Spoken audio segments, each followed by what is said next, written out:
गांव में एक बहुत ही पुराना, खंडहर सा और बहुत ही छोटा सा राम मंदिर था। टेंट पंडित रामस्वरूप उसी मंदिर के पुजारी थे। मंदिर के बगल में ही एक छोटा सा ईंटों का बना कमरा था, वही वो रहते थे। दूसरी और उनकी पत्नी उनके बिल्कुल उलट बहुत ही गुस्से वाली थी। नाम था लीलावती। बात बात पर गुस्सा करना उनका स्वभाव था। भगवान की पूजा पाठ से लीलावती का दूर दूर तक का रिश्ता नहीं था। यहाँ तक कि वो कभी मंदिर में झांकती तक नहीं थी। पंडित रामस्वरूप रोज सुबह सुबह सूर्योदय से पहले ही उठ जाते और स्नान करके घंटों पूरी भक्ति भाव और श्रद्धा से भगवान की पूजा करते और फिर पत्नी से भगवान के भोग की थाली लगाने को कहते। यह उनकी रोज की दिनचर्या थी। लीलावती रोज केवल भगवान के लिए भोग बनाकर दे देती थी। इसके अलावा वो कभी मंदिर में कदम भी नहीं रखती। उसे ये भी नहीं पता था कि पंडित रामस्वरूप रोज किस प्रकार भगवान की पूजा करते हैं। उसे इन सब बातों में कोई दिलचस्पी नहीं थी। वो तो दिन भर घर के कामों में ही व्यस्त रहती थी। आज भी रोज की तरह रामस्वरूप ने घंटों तक पूजा की और फिर अपनी पत्नी को आवाज लगाई, लीलावती ओ लीलावती, अरे भगवान के भोग की थाली तो लगा दो। कितनी देर हो रही है, भगवान कब से भूखे बैठे। आई तभी लीलावती की आवाज आई। थोड़ी देर बाद ही लीलावती ने एक थाली मंदिर के बाहर से ही सरका दी और बोली, लो खिला दो अपने भगवान को खाना। इतना कहकर बड़बड़ाते हुए चली गई। तभी रामस्वरूप की नजर थाली पर पड़ी। थाली में सिर्फ गुड़ और रोटी ही रखी थी।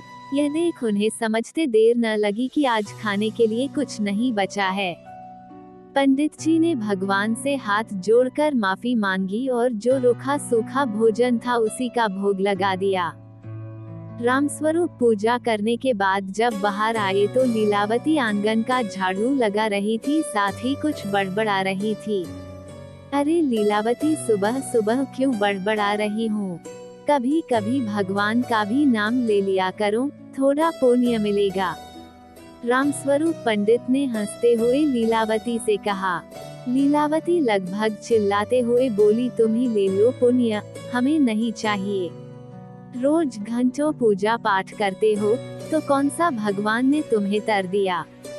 घर में खाने को दाना नहीं है, जो था वो भी तुम्हारे भगवान को खिला दिया। अब खाली हवा खाकर अपना पेट भर लो। इतना सुनते ही रामस्वरूप बोले, लीलावती तुम चिंता मत करो, भगवान पर भरोसा रखो। तुम देखना वो हमें भूखा नहीं रहने देगा। पंडित जी और उनकी पत्नी के बीच इस तरह की नोक झोंक रोज होती। इसी तरह उनके दिन कट रहे थे। एक बार पंडित रामस्वरूप को किसी जरूरी काम से 3-4 दिन के लिए दूसरे गांव जाना था। पंडित जी बहुत ही परेशान और चिंतित थे कि आखिर उनकी अनुपस्थिति में उनके भगवान का ख्याल कौन रखेगा, परंतु जाना भी जरूरी था। दूसरे दिन पंडित रामस्वरूप ने पत्नी से कहा, देखो लीलावती, मुझे जरूरी काम से दूसरे गांव 3-4 दिन के लिए जाना पड़ रहा है। इस बीच तुम्हें ही मेरे भगवान का ख्याल रखना होगा। उन्होंने पत्नी को यह भी बताया कि उन्हें रोज कैसे भगवान का ख्याल रखना है।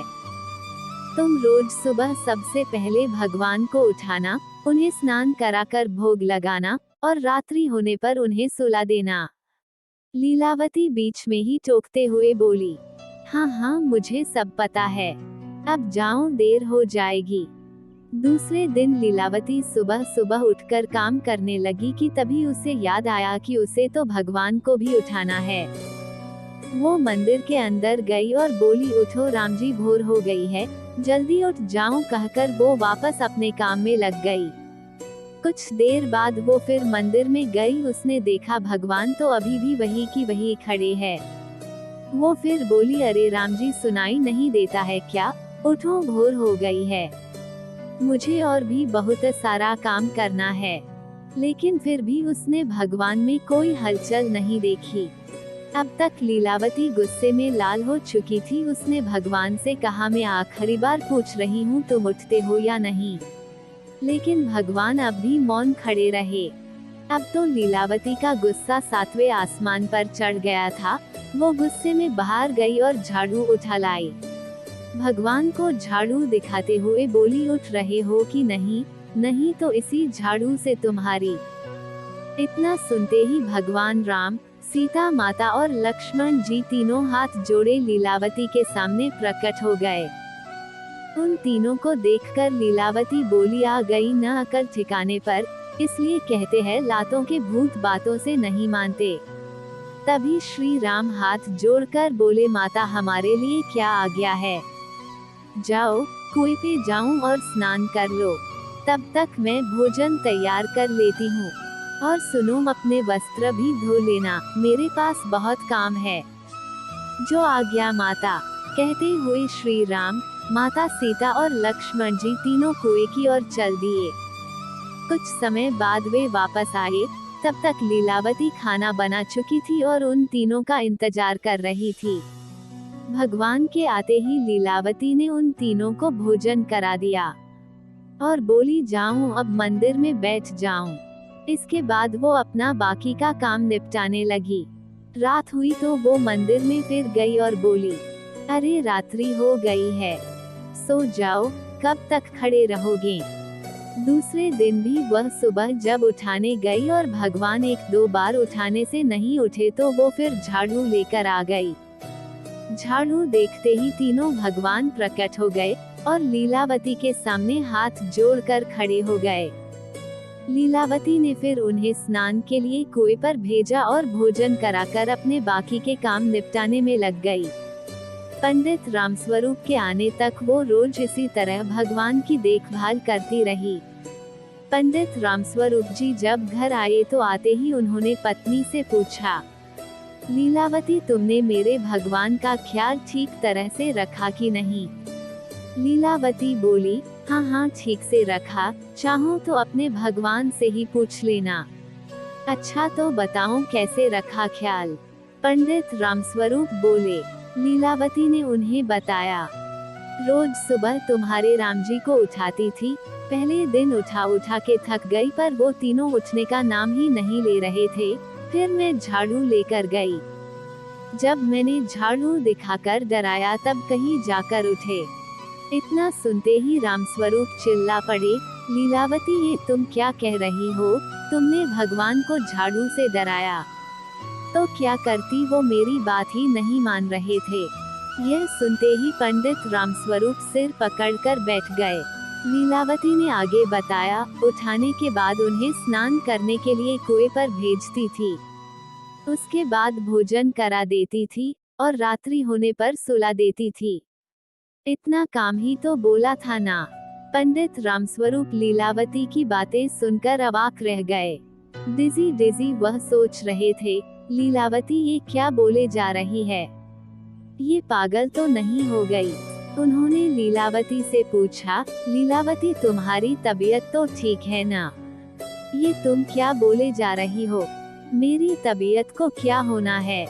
मैं बिल्कुल ठीक ठाक हूँ। लीलावती गुस्से से बड़बड़ाई। पंडित जी को अपनी पत्नी की बातों पर जरा भी विश्वास नहीं हो रहा था। वो तुरंत उस जगह गए जहाँ भगवान विराजे थे। पंडित ने देखा कि भगवान की मूर्तियाँ तो वैसे की वैसे ही रखी हुई थी। पंडित दौड़कर उस कुएं पर गए जहाँ लीलावती ने तीनों भगवान को स्नान करने भेजा था। जब वो कुएं पर पहुँचे तो उनके आश्चर्य का ठिकाना नहीं रहा। वहाँ रखी टूटी फूटी बाल्टी सोने की बन चुकी थी। बगल में भगवान के वस्त्र रखे थे, वो भी सोने के ठेर में बदल चुके थे। फिर रामस्वरूप भागे भागे उन बर्तनों के पास पहुँचे जिसमें भगवान ने भोजन किया था। सभी बर्तन जिसमें भगवान ने भोजन किया था सोने के बर्तनों में बदल चुके थे। अब तक रामस्वरूप को यकीन हो चुका था कि लीलावती सही कह रही थी। पंडित रामस्वरूप ने दौड़कर भगवान के चरण पकड़ लिए और रोने लगे, प्रभु मैं आपकी रोज घंटों पूजा करता हूँ पर आज तक आपने मुझे कभी दर्शन नहीं दिए। लेकिन लीलावती के एक बार ही सच्चे मन से आपको पुकारने पर आप स्वयं माता सीता, लक्ष्मण जी सहित मेरी कुटिया में पधारे। मैं धन्य हो गया भगवान। मैं धन्य हो गया। इसलिए कहते हैं भगवान सदैव निस्वार्थ और सच्ची भक्ति की ही आशा रखते हैं।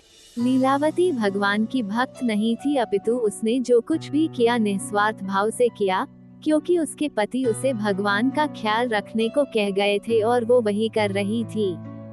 जो भगवान को भा गया और वो उसके समक्ष प्रकट हो गए। अतः भगवान को केवल सच्चे और निस्वार्थ भाव से पुकारो तो वे अपने भक्त की पुकार अवश्य ही सुनेंगे हैं।